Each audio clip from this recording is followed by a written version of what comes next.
This is a book review of Delivering Happiness by Tony Hsieh, founder of Zappos.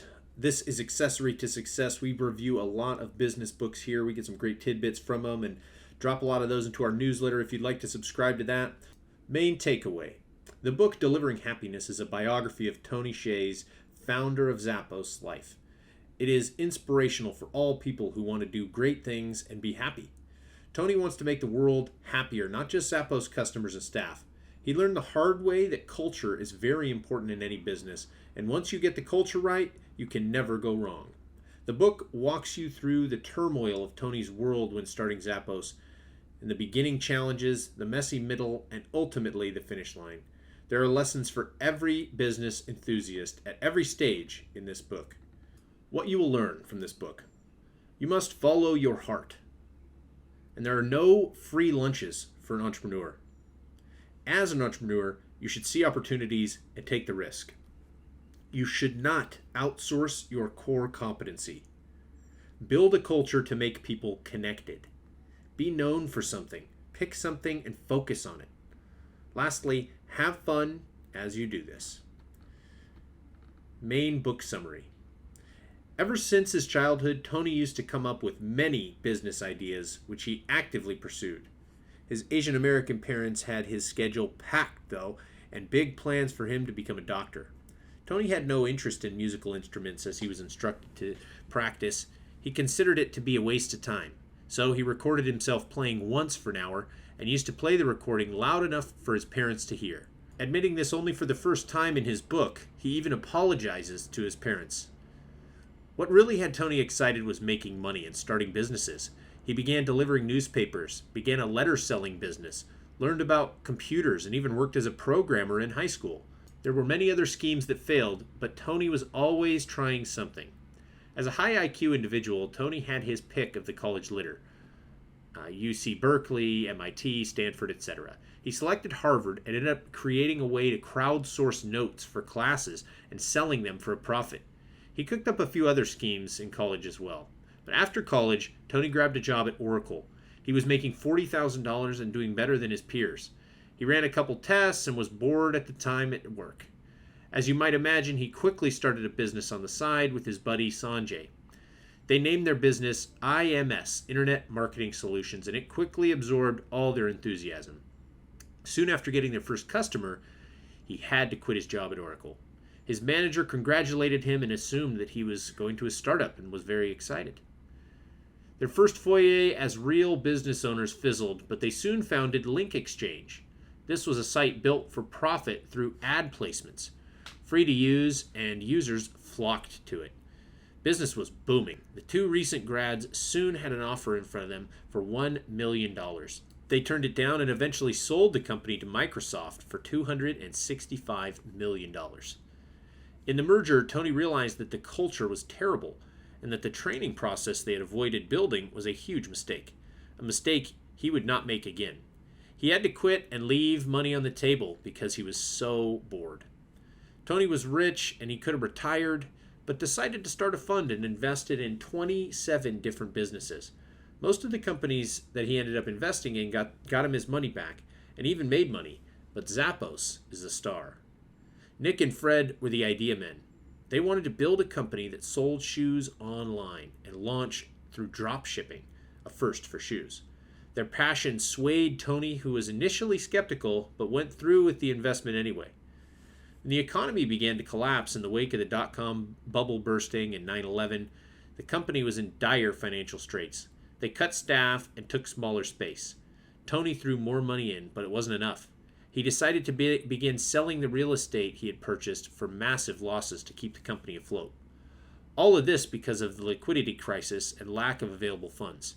Venture firms are cyclical, and you can read more about this in the book Why Startups Fail. At a do-or-die moment, Tony threw all his cards on the table. This was it. Tony liquidated the rest of his properties and they changed their business model to purchasing all the inventory and ended the drop shipping. This was a good bet as it tripled their sales. They still have fulfillment issues with e-logistics, though. They decided to take half the fulfillment in-house to see which company could do it better.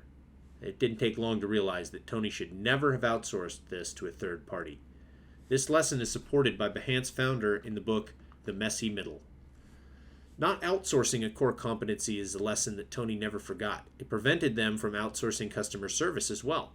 They could have saved a fortune by using a call center overseas or to a third-party U.S. call center. They decided to move the HQ and call center to Las Vegas. Many staffers decided to follow them there. It was the environment, culture, business they were part of. They all loved it, and Tony was certain not to lose that as he did in his first company. From $8 million in sales in 2001 to $1 billion in 2008, Zappos had outdone even their biggest dreams. It was at this point that they finally received financial support with a line of credit from Wells Fargo. It was at this climax of success when Amazon came along to buy them. The announcement and structure of the deal was complicated by things like liquidation preferences. And for more on mergers and acquisitions, read the book Venture Deals. While the deal ended up getting done, the companies did not merge. Tony was insistent that what Zappos had created in their culture would not mesh well with another company. Zappos customer service has an excellent approach to tending to customers. The company has a record history of a call that lasted 10 hours and 51 minutes. They have a philosophy that's contrary to the common normal call center mentality. Most brands call centers focused on the number of calls instead of quality. For example, in the book, Tony narrates an incident whereby a customer called Zappos at 2 a.m. The customer needed a pizza, so he called a customer service agent, who went out of his way to find an open pizza place and even placed an order.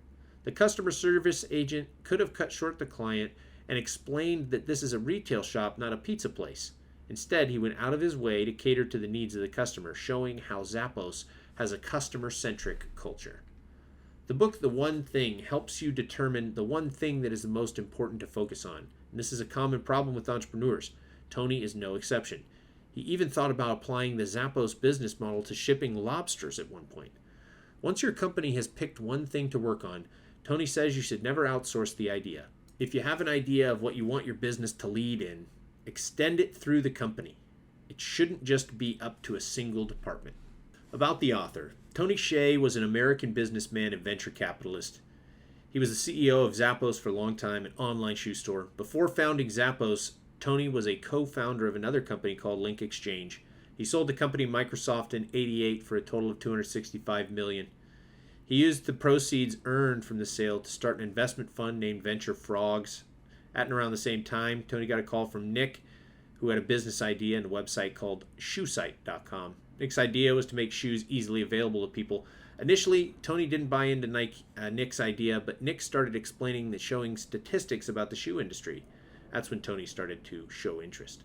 Nick also called a guy named Fred, who was doing well in corporate. The three of them decided to start the business, and they changed the name from Shoe Site to Zappos. Delivering Happiness, a biography of Zappos founder, was released in 2010 and debuted all at #1 on the New York Times bestseller list. Since then, Tony has been a well-known expert in building strong company culture and excellent customer service. He has a great influence on Twitter, where he makes connections with partners, employees, and customers.